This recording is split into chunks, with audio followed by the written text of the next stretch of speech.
house. Remember the last video I posted looking at the personal size traveler's notebooks?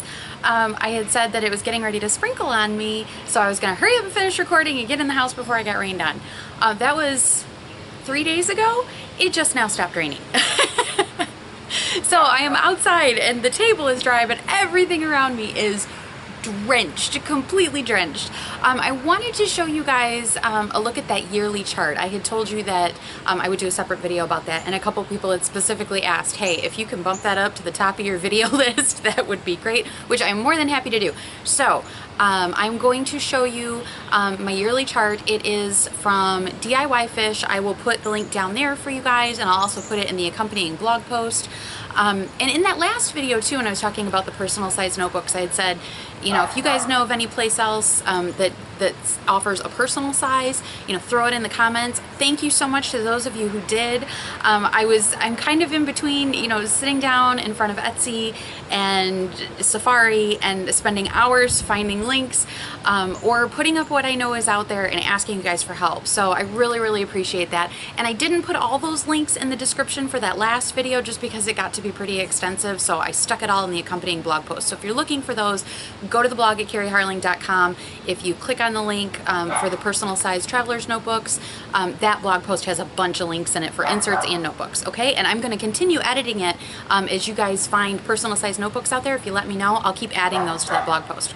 Okay, so yearly chart from DIYFish. I will put the link down there. I'm going to show you how I'm using mine. Again, one of the beauties of Fish's inserts is that you can use them any way you want. So this is just how I use mine. I know some of you are going to look at this and go, oh good lord, that makes no sense whatsoever. Remember whose brain we're dealing with here. So I'm going to show you how I use it basically for tracking. I don't really use it for forward planning, at least like last year, which I would show you, but it is way packed away because I'm in the middle of gutting the basement. That's what I tend to do all summer, is like gut the house. So I'm right in the middle of gutting that portion of the basement. So I did not dig out last year's yearly chart. But when I get to the end of the year, like October, November, December-ish, I'll print out the 2016 chart, stick it in the back, and I'll show you where I have mine washi taped into the front, where my kind of daily planning stuff is. I washi tape it usually inside the folder, right in front of the cover. And that was not my idea. That is an idea that I got from Single Mom with Curls here on YouTube. So go watch her. Her channel's awesome. Hello, dear. And I'll usually washi tape the upcoming year's one in the back, which I may even do now. I'm starting to have a couple of things that are cropping up for next year, so I'll slap them on a post-it note and I'll just stick it on the right or close to the right column. I'll write the date it pertains to, stick it on the yearly chart, and I'll know it's there. Because the only other thing I have for forward planning is monthly calendars for 2015 right now, so sticking them on a post-it note and putting them on the appropriate month doesn't work right now. But we've got some stuff, you know, kind of way down the road cropping up that I want to make sure I keep track of. So I'm thinking about sticking that 2016 chart in here when it becomes available as soon as possible rather than waiting. Anyway, I'm going to flip the camera around. We're going to hope it stays dry. You guys can see there's actually a little bit of sunlight right now. I'm not kidding. 3 days of rain.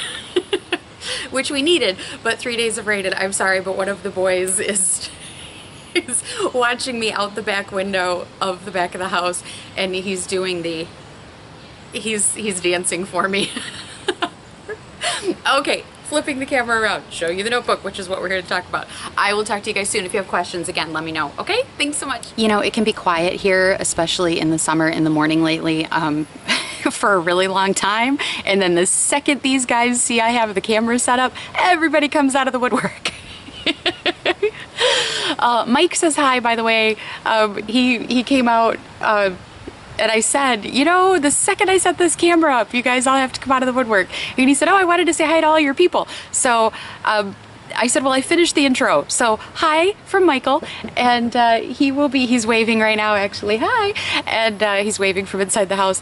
We have a video coming up that we're going to record together, hopefully this coming week, before he has to start taking off again for preseason hockey stuff for next year. Hockey doesn't stop for long. So Mike says hi.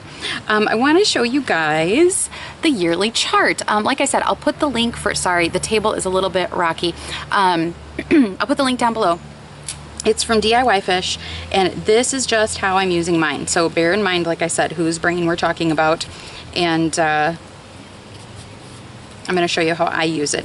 So I printed out the personal size, and I'll be really honest with you, Michael is being ridiculous out the window because he wants me to not be able to focus. Stop it. I don't like you right now. I love you guys. I don't like him right now. I did have the same chart in my narrow size, and it is still in there. And honestly, when I started using this personal size, I fell in love with it so hard that I printed out the personal chart and honestly refilled it in. Now, in my own defense, I had several mistakes on the other one. I had so much whiteout, like in these 2 months. On the other one, it was almost shameful. So this is the personal size one. Here is how I'm using it. So on this particular chart, you have a column for each month of the year, okay? And then there's the second half of the year. All right, and I will zoom in a little closer to explain things here, but I want to see the whole thing in one shebang here. So I just fold it up like this, okay? So it's just about the same size as a personal size Filofax page, and I just wash it in here. Okay, that's it, lickety split. As far as the way I'm using it, you guys know I love my color coding, and that's not something I try at, to be really honest with you guys. Color coding is something that has always just come to me. And if I don't color code things, I'm talking like even in high school, you know, when I started taking advanced placement classes, there were a lot of notes to take and whatnot. I always even color coded my notes. It's just the way my brain works. When I have like a client that I'm doing work for or a class that I'm taking, I don't know why, but there are just, or even terms in notes for a class, certain things are just certain colors to me. I don't know if that makes any sense or not. Some things are just some colors. Some make sense, like red is for Mike because of hockey, because of the Blackhawks. So it's red. So blue is for the boys just because it's blue. I don't know why. This light blue represents one of my clients. That's to me her color. I don't know why. I can't explain it. People have asked online before, do I have to color code? I mean, no, of course you don't have to color code.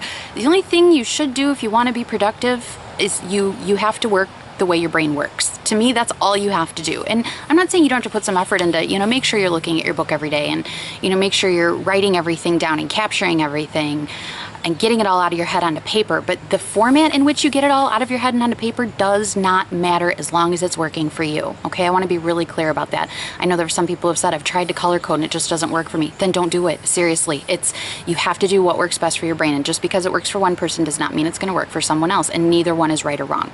Okay, so let me show you. I'm going to zoom in a little bit here if I can stop bumping the table.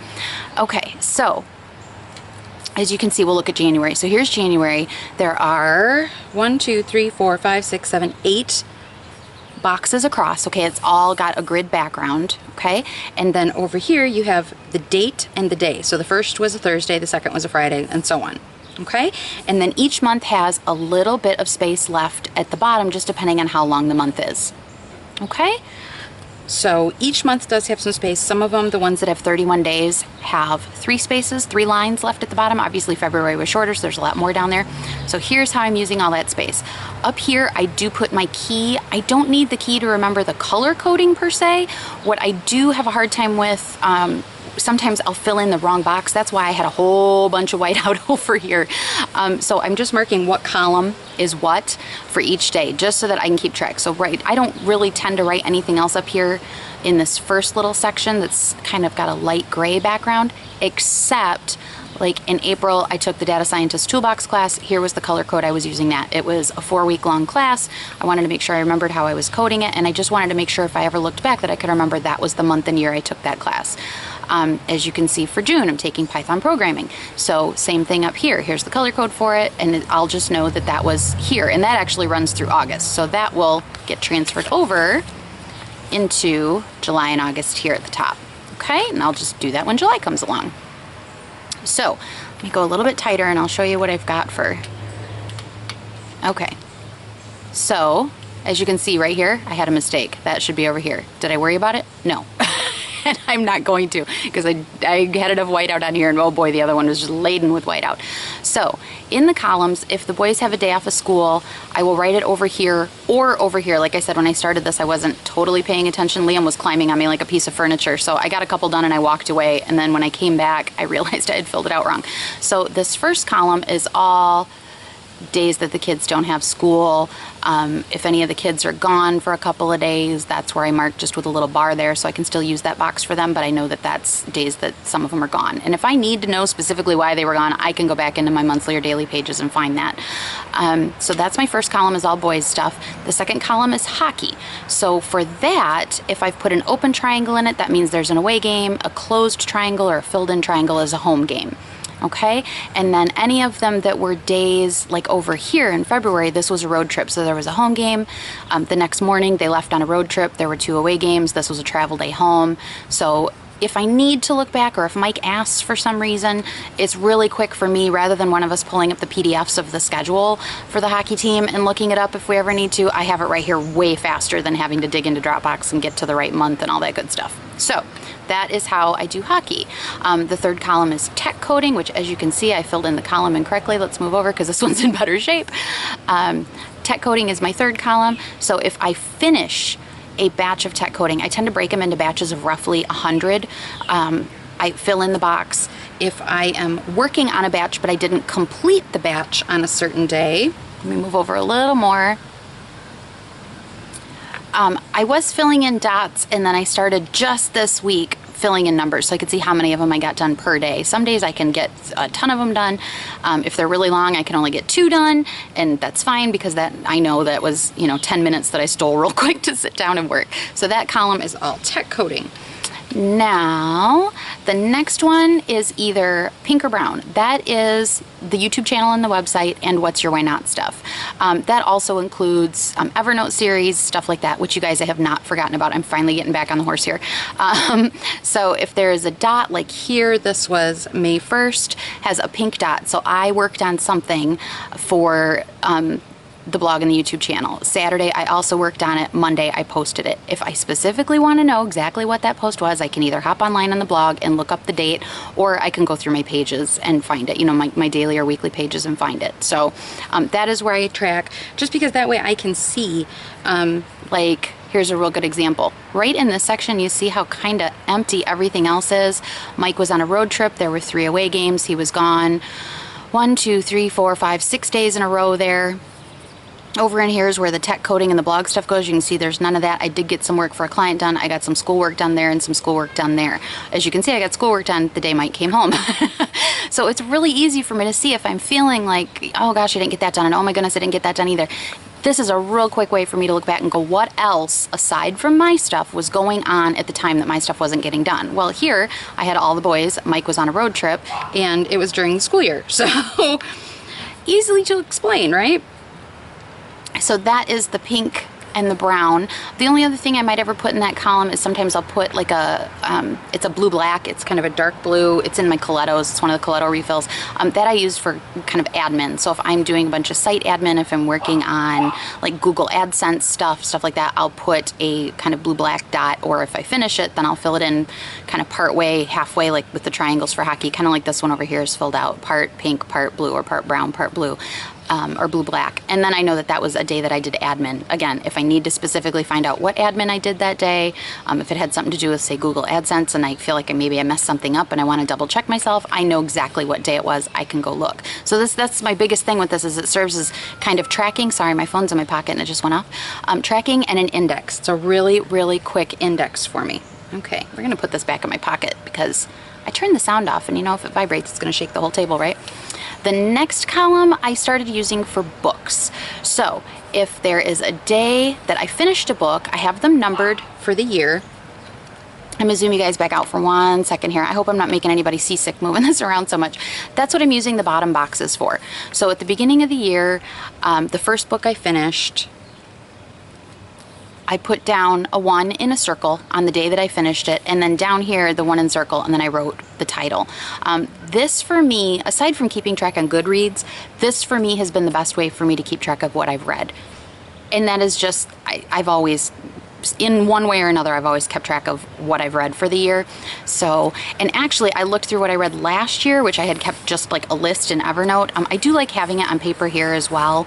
And you know, I can always just like get into the Amazon account and look, but I like seeing, you know, how long I read, you know, how long a certain book took me maybe. I don't know why, that's just me, you guys.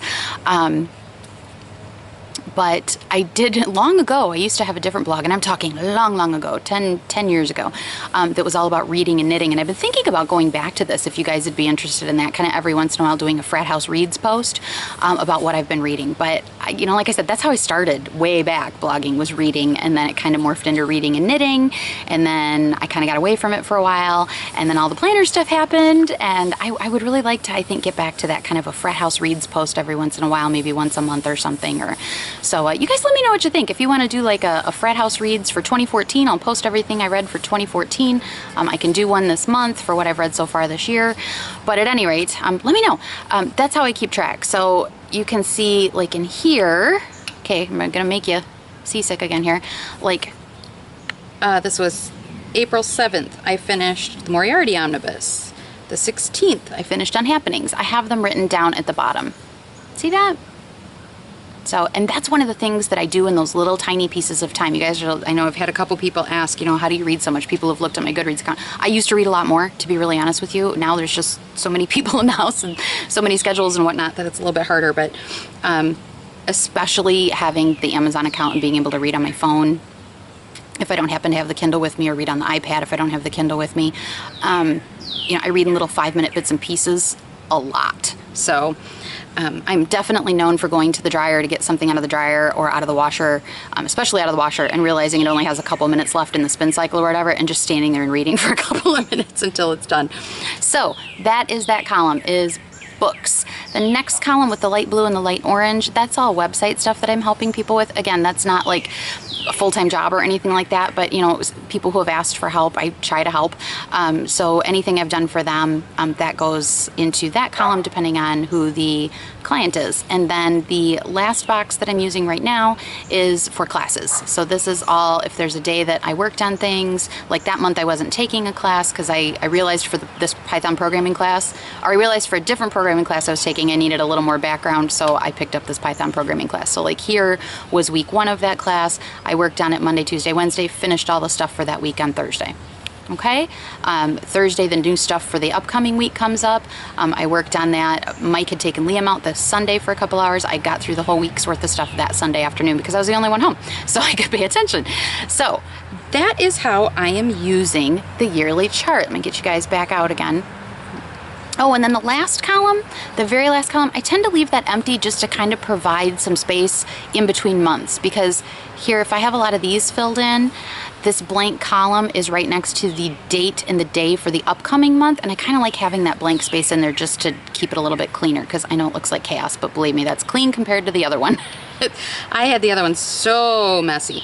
So that is how I'm using it. Oh, and the last thing, these little dots, they're just clear little dots, like calendar stickers. I just have them on different birthdays for the family. That's all that is. And I haven't put them on for the, I put some of them on for the second half of the year, but I haven't finished yet. So that's just family birthdays. That's all that's on there. So if you guys have any questions, give me a holler and let me know. But that is exactly how I'm using it. I'm using this a lot the same way that I use like my monthly chart. So like in here, sometimes I'll fill stuff in right when I finish it, but like I finished a batch of tech coding earlier today. I haven't filled that in on here yet, but you know, I keep track of that on the daily page and on my calendar, my monthly chart as well.